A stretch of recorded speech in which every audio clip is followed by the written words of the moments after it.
Good morning, students. Hope you are all keeping well mentally and physically both. Today in this video we are going to learn about the first phase of Indian national movement. The Indian national movement after the making of Indian National Congress was held by the groups of leaders. It is divided into three categories. The first phase in the hands of early nationalists. The second phase in the hands of assertive nationalists. And the third phase in the hands of Mahatma Gandhi. In the first phase of Indian National Congress, in the national movement, the leaders were known as early nationalists.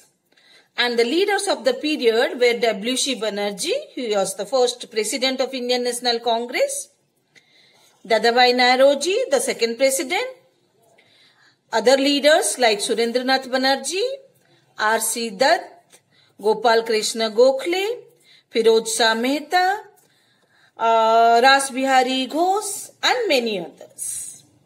These were the leaders called early nationalists, because the early phase of Indian National Congress was handled or led by them. They were also called moderates. They called so because they adopted an Everest method of demanding the rights of the Indians. They did not keep quiet. They did not also hesitate or be rigorous or violent against the British. So they were known as moderates. The moderates adopted methods like constitutional method. They followed the rules and regulations and demanded for the rights of Indians through prayers, petitions, letters, memorandums, etc. Their method was also called the 3P method because it involved prayers, petitions, and protests. To grant the rights of the Indians, to get them from the British government, they adopted the methods called constitutional method, the 3P method, and also they held meetings at different places to make the public aware of the situation. They passed resolutions in their meetings.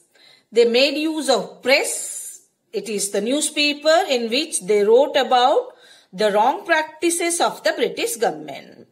They also sent memorandums and petitions. A British committee was set up by the Indian National Congress in 1889, which also made the British officials know about the situation of Indian administration. Many leaders went to England, that is called the deputations of leaders was sent to Britain, wherein they presented the problems of Indians there. Leaders like Dadabhai Naoroji created awareness among the people in Britain or to the British people.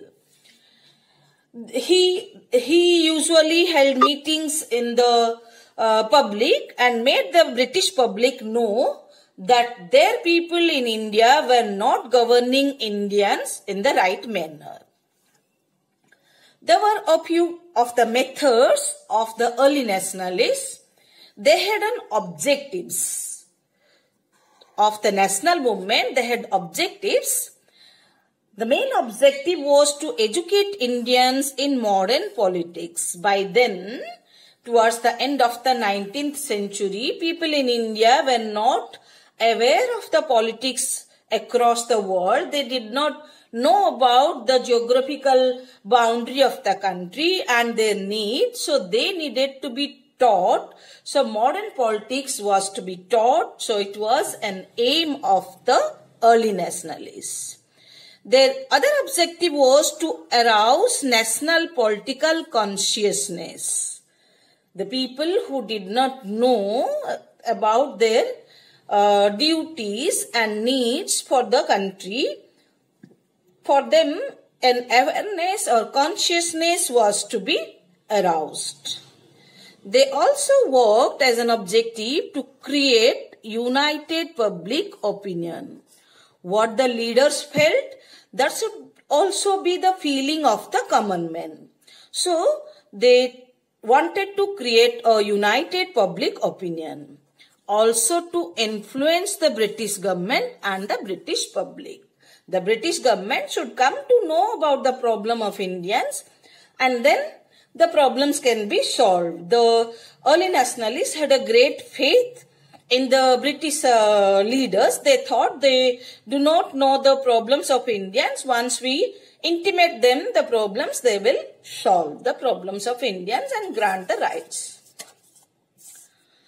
Next comes the contribution of the leaders. The leaders, I said just now, like Dadabhai Naoroji, Surendranath Banerjee, Gopal Krishna Gokhale, Firoz Shah Mehta were many leaders.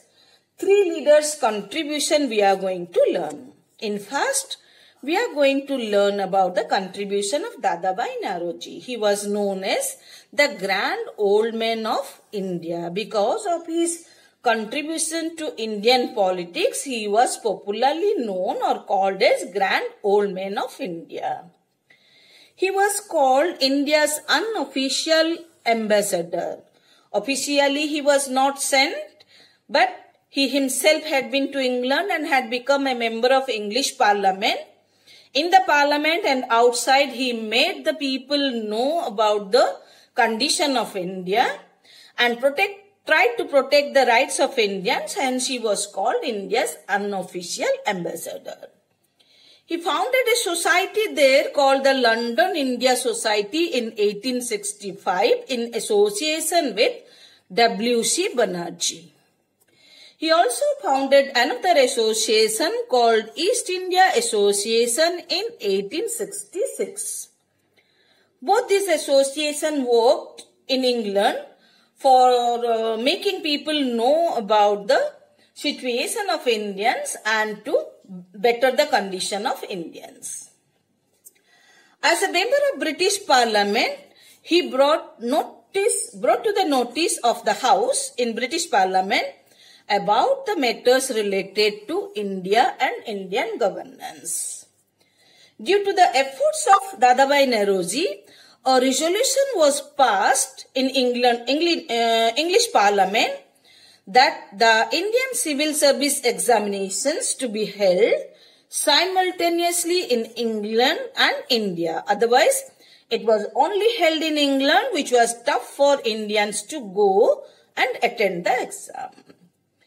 Dadabhai Naoroji was elected as the President of Indian National Congress, the party president, 3 times in 1886, in 1893 and 1906. Many resolutions were passed during his presidency. The resolutions like self-government, boycott and Swadeshi were passed. He, as an economic thinker of the country, exposed the economic ills of Indian government.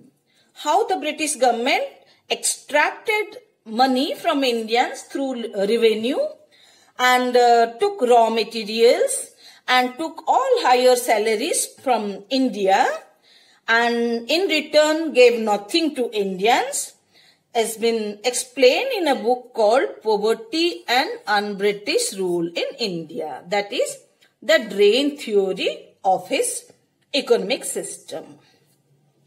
These were a few contributions of Dadabhai Naoroji. Next comes the contributions of Gopal Krishna Gokhale. Gopal Krishna Gokhale was a leader who persuaded British to reform and opposed and criticized the government policies. One of the policies he criticized was the high expenditure on the army. The British, instead of spending money in the welfare of the people, was spending highly on the army. That was not liked by the leaders. He played an important role in passing the Minto Morley reform in 1909. This was a government act that was passed, bringing some changes to the government of India. He founded the Servants India Society in 1905 Many leaders were the members of society who were planning and working for the development of India and freedom movement. He became a member of Imperial Legislative Council, like the member of parliament now, in the year 1902. He impressed upon the government in British to reduce the toll tax and land revenue. So these were a few kind of contributions of Gopal Krishna Gokhale. Next comes the contribution of Surendranath Banerjee. Surendranath Banerjee was known as the father of Indian nationalism. He established an association called Indian Association in 1876, created an All India Political Conference or organization. He edited newspapers like Bengali, wherein he explained the truth of the British governance in India. He also wrote a book called Nation in the Making. He took part in the agitation against the License Act, Arms Act and Vernacular Press Act. He opposed the Minto-Molly reforms because there were hardly any changes in favor of the Indians in the Minto-Molly reforms, because one massive blow was that it agreed on the separate electorate that was dividing Indian Hindus and Muslims. Because of all this contribution, he was known as the father of Indian nationalism. This much we will learn about the contribution of the early nationalists. In the next, I'll come with the exercise. Till then, keep learning. Bye-bye.